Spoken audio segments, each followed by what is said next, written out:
हमारे सभी YouTube family को बहुत बहुत जय जय श्री सीताराम।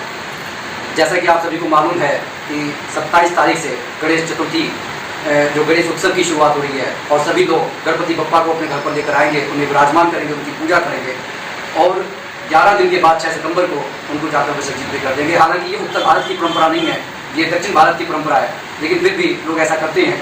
लेकिन हमारे को गणपति बप्पा के इस शुभ मुहूर्त में लाभ ये उठाना है कि अगर कोई भी व्यक्ति अपने किसी शत्रु भय से परेशान है, कोई मानसिक अस्थिरता है, या फिर विद्या प्राप्ति करना चाहता है, या फिर कोई संतान प्राप्ति करना चाहता है, या उसके ऊपर इतने संकट आ गए हैं कि वो आर्थिक संकट से गुजर रहा है, उसके व्यापार में जो है घाटा हो रहा है, तो ये जो शुभ समय है, इस समय हम संकट को खत्म करने वाले गणपति जी का उत्सव मनाकर, उनका यज्ञ करके अपने जीवन में आई परेशानियों को समाप्त कर सकते हैं। समाप्त करने के लिए देखिए, हम निश्चित, हमें सभी को मालूम है कि जब हम भगवान की पूजा पाठ करते हैं तो कुछ ना कुछ हमारे को अच्छा ही प्राप्त होता है। जो नियमित हम पूजा करते हैं, बस संकल्पित पूजा में इतना फर्क हो जाता है कि हम वो संकल्प लेकर पूजा करते हैं, भगवान के सामने अपनी व्यथा कहते हैं कि भाई हमारे को ये परेशानी है, इसे दूर कर दीजिए। तो गणपति जी जो खुद संकट का विनाश करने वाले हैं और उन्हें ये अधिकार मिला हुआ है कि सबसे पहले उनकी पूजा की जाती है, तो क्यों ना हम उनको प्रसन्न करके अपने जीवन को सुख और समृद्धि से भर दें। तो सबसे पहले तो मैं आपसे ये कहूँगा कि जब भी अगर आप अपने घर के अंदर कोई भी गणपति जी की पूजा जब करते हैं, गणेश भगवान को विराजमान करते हैं, तो उनकी सफ़ेद या किसी मूर्ति हो जिसमें एक अभय मुद्रा आशीर्वाद देते हुए उनका जो है एक हाथ होना चाहिए और एक हाथ में मोदक होना चाहिए। इस तरीके की जो मुद्रा होती है वो घर के लिए बड़ी शुभ होती है, घर के परिवार के लिए बड़ी शुभ होती है। तब हम आते हैं मुख्य उपाय पर कि आखिर हम गणपति जी को किस तरीके से प्रसन्न कर लें। प्रसन्न करने के लिए हमारे को दूर्वा की आवश्यकता होगी। जैसा कि हम सभी को मालूम है कि भगवान गणेश को दूर्वा अत्यंत प्रिय है, तो उपाय भी दूर्वा को लेकर ही करना है। लेकिन करना कैसे है, इसका जो वर्णन आता है, जो गणेश जी के महापुराण है, उसके अंदर गणेश भगवान ने स्वयं कहा है कि मेरे 21 नामों का नाम लेकर जो दूर्वा की आहुति देता है, उसके मैं सभी संकट हर लेता हूँ, उसकी सभी मनोकामनाओं को पूरा करता हूँ। लेकिन अब ये जो दूर्वा है, इसका इस्तेमाल किस तरीके से करना है। जैसे कि दूर्वा आप सभी को नहीं ज्ञान होगा तो चैनल पर आप जाकर देख लें, वरना मैं यहाँ पर भी स्क्रीनशॉट लगाऊंगा। आप देखें कि दूर्वा के जो बड़े बड़े से 3 और 5 में पत्तियाँ निकली हुई होती हैं। हमारे को 21 आहुतियाँ गणपति जी के नाम की 11 दिन तक नित्य देनी है। देनी किस तरीके से है, ये बात समझने की है। जो 21 का हमारे को एक गिनना है, मतलब कि आप जो दूर्वा के छोटे छोटे से आप बंडल बनाएंगे 21 के, वो जो 21 का आपने एक बंडल बनाया उसे आप एक गिनेंगे। इस तरीके से आपके 21 बंडल होने चाहिए। अब हवन की तैयारी किस तरीके से करनी है। हवन में हमारे को हमेशा ध्यान रखना चाहिए कि जो हवन का जो पात्र होता है वो कभी स्टील का नहीं होना चाहिए, क्योंकि स्टील में दी गई आहुति सीधी असुरों को जाती है। इसलिए अगर पात्र हो या तो मिट्टी का हो, लेकिन मिट्टी का पात्र भी आप 3 बार इस्तेमाल करने के बाद में उसे जो है फिर विसर्जित कर दें, क्योंकि उसके बाद में इस्तेमाल के लायक नहीं जाता। अगर आपको नित्य प्रति करना होता है हवन, तो आप तांबे का पात्र रखें। उस तांबे के पात्र में हमारे को सबसे पहले लकड़ियाँ नहीं सजा लेनी है। लकड़ियाँ, देखिए हमारे को एक बात समझनी होगी, लकड़ियाँ हमेशा सबसे पहले चिता के लिए सजाई जाती हैं, लेकिन जब हम भगवान की पूजा कर रहे हैं उसके निमित्त हमारे को सबसे पहले पूजा करनी होती है। पूजा करने के लिए सबसे पहले हमारे को धूप प्रज्वलित करनी होती है। धूप को प्रज्वलित करने के बाद में हम वहाँ पर गोबर के जो उपला होता है उसमें कपूर रखकर, जो मध्य स्थान होता है यज्ञ का, उसमें रखने के बाद में हम लकड़ियों को सजाते हैं, उनकी पूजा करते हैं। पूजा करने के बाद ये जो पूजा करने से पहले हमारे को अंतर और बाह्य शुद्धि करनी होती है। अंतर शुद्धि करने के लिए हम आचमन करते हैं 3 बार, ओम केशवाय नमः, ओम नारायणाय नमः, ओम माधवाय नमः, और हम इसको जो है उल्टे हाथ से सीधे हाथ में लेकर हम इस तरीके से आचमन कर लेते हैं। और तीसरी बार ऋषिकेशाय नमः करके हम उल्टी तरफ हाथ करके धो लेते हैं।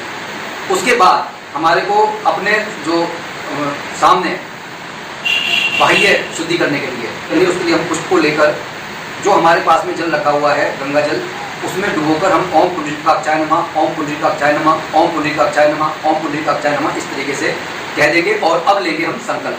संकल्प में हमारे को अपना पूरा नाम लेना है और भगवान से ये बताना है कि हम किस निमित्त आपकी पूजा कर रहे हैं, कितने दिन हम आपकी पूजा करेंगे। सीधे सरल शब्दों में आप गणपति जी से वो बात कह दीजिए, लेकिन कहने से पहले अपने हाथ में पुष्प लें और थोड़े से अक्षत लें और जल रखकर आप इस तरीके से कहें कि मेरा ये नाम है, मेरी ये परेशानी है और मैं इस निमित्त आपकी पूजा इतने दिन तक करूँगा। हे गणेश भगवान, आप जो विघ्नहर्ता हैं, मेरे सारे कलेश कर लीजिए। और ये कहकर आप हवन सामग्री के सामने, जो हवन कुंड है उसके सामने ही ये चढ़ा दें।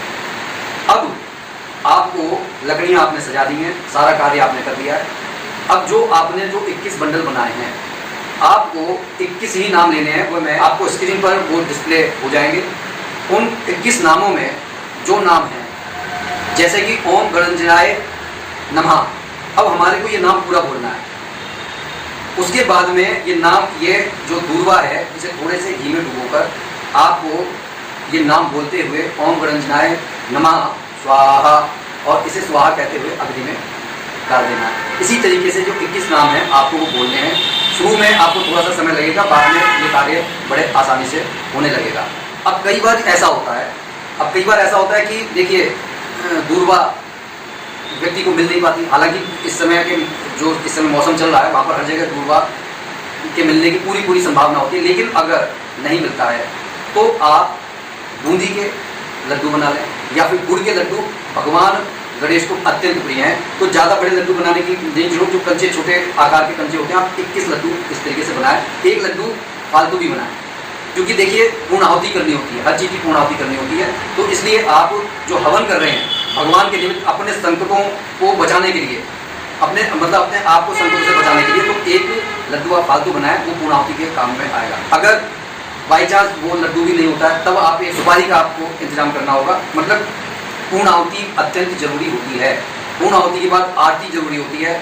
तो ये सब चीज़ें जो हैं हमारे को करनी होती है, तभी हमारे को पुण्य फल मिलता है। लेकिन देखिए भगवान भावों के भूखे हैं। वो जब ये देखते हैं कि हम कुछ कर रहे हैं, तो ऐसा नहीं है कि हमारे को कुछ मिलता नहीं है, मिलता सब कुछ है। लेकिन अगर हम सिलसिलेवार करते हैं तो हमारे मन को भी शांति पड़ती है। तो अब आपको अगर दूर्वा नहीं मिलती है तो आप गुड़ का भोग भी, मतलब गुड़ की आहुति भी दे सकते हैं। वही 21 नाम आपको लेने हैं और उन्हीं 21 नामों को आपको इस तरीके से फेंकना नहीं है, आपको इस तरीके से मृगी मुद्रा में आपको उठाने हैं और इस तरीके से चढ़ाना है। जब भी आप ओम गणपतये नमः स्वाहा इस तरीके से आपको, देखिए पूरे भावों के साथ जब आप बैठेंगे कि जैसे कोई हमारे सामने कोई बड़ा व्यक्ति आ जाता है, हम उसका आदर सत्कार जिस तरीके से करते हैं, अगर हम हमारे अंदर वही भाव आएंगे तो पूजा का फल भी आपको बिल्कुल अपनी अपेक्षाओं के अनुरूप बहुत ही अलग मिलेगा। आपने जब पूजा पूरी कर ली है, अच्छा पूजा से पहले एक बात और, जब आप अग्नि प्रज्वलित करेंगे, आपने कहा आपने जब अग्नि को जो प्रज्वलित कर लिया, उसके समय आप गणपति जी के साथ में अपने इष्ट देव को, अपने गुरुदेव को भी अवश्य स्मरण करें। क्योंकि देखिए जो कुछ हम सीख रहे हैं उन्हीं की बदौलत सीख रहे हैं, तो उनका आदर करना प्रमुख है। अब जब आप पूर्णाहुति देंगे तब उस समय जो लास्ट का जो लड्डू है या सुपारी है या दूर्वा है, आप बोलेंगे उसको अपने हाथ में लेकर इस तरीके से, या तो कई लोग तो सूरवा से डालते हैं, लेकिन घर में तो सूरवा व्यक्ति रखता नहीं है, आप अपने हाथों से लेकर इस तरीके से डालें। ओम स्वस्तिकृते स्वाहा। इसके बाद में आपको जो पूर्ण आहुति का मंत्र होता है वो मैं डिस्प्ले आपके स्क्रीन पर हो जाएगा। आप उसे बोलते हुए जो घी होता है, चम्मच में घी लेकर थोड़ा उसे डालते हुए लंबा लेकर जाएंगे। ओम वसो पवित्रो मसी स्वाहा। इसके बाद में आप आरती कर लीजिए गणेश भगवान की। और एक बात का हमेशा याद रखें, जो गणेश भगवान जी की जो रात का विसर्जन नहीं किया जाता है, हमारे तरफ तो देखिए गणेश भगवान जी की मूर्ति का भी विसर्जन नहीं किया जाता है, लेकिन ये प्रथा चल पड़ी है। जब मूर्ति छत विछत हो जाती है उस समय जो है विसर्जित की जाती है। तो इस राख को आप जब ठंडी हो जाए तो संभाल कर रख लें और इसका आप तिलक प्रतिदिन कर सकते हैं। इसे आपको रात को संभाल कर रखना है। और अगर फिर भी अगर आपको ऐसा लगता है नहीं, और क्योंकि कई घरों में नहीं रखते हैं, तो आप जाकर किसी पेड़ वगैरह पर कर सकते हैं, मतलब छिड़काव। लेकिन ऐसा कोशिश ये कीजिए कि देखिए हमारे सामने कम से कम पैरों में ना पड़े, बाद में तो हवा चलती है, सब कुछ इधर उधर हो जाता है।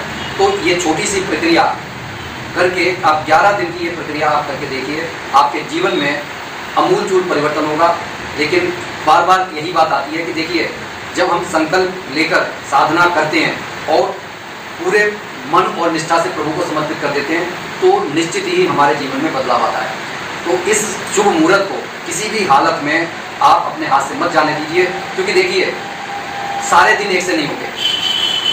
हो सकता है कि आज व्यक्ति ये सोच रहा है कि मैं बहुत सुखी हूँ, लेकिन समय बदलते देर नहीं लगती। लेकिन फिर भी ये देखा गया है कि ज़्यादातर लोग किसी न किसी कारण दुखी हैं। कोई शत्रु भय से दुखी है, किसी के पास ऊपर कोई और संकट आया हुआ है, कोई विद्या प्राप्ति के लिए संलग्न है लेकिन उसके बाद पैसों की कमी है। तो कोशिश ये कीजिए कि अगर हम शुभ अवसर का लाभ उठा सकते हैं तो हमारे को लाभ उठाना चाहिए, और ये लाभ हमारे को मानसिक, आध्यात्मिक, शारीरिक हर क्षेत्र में बहुत लाभकारी सिद्ध होता है। तो इसी के साथ मैं ये कहूँगा कि ज़्यादा से ज़्यादा इस वीडियो को शेयर कीजिए। जो भी हमारे भाई बंधु इस चैनल पर नए हैं कृपया इसे सब्सक्राइब कर लें, और ये दूर्वा का जो खास प्रयोग है इसे ना कर सके तो गुड़ के प्रयोग को कीजिए, अवश्य लाभ होगा। इसी के साथ मैं अपनी वाणी को विराम दे रहा हूँ। बोलिए जय जय श्री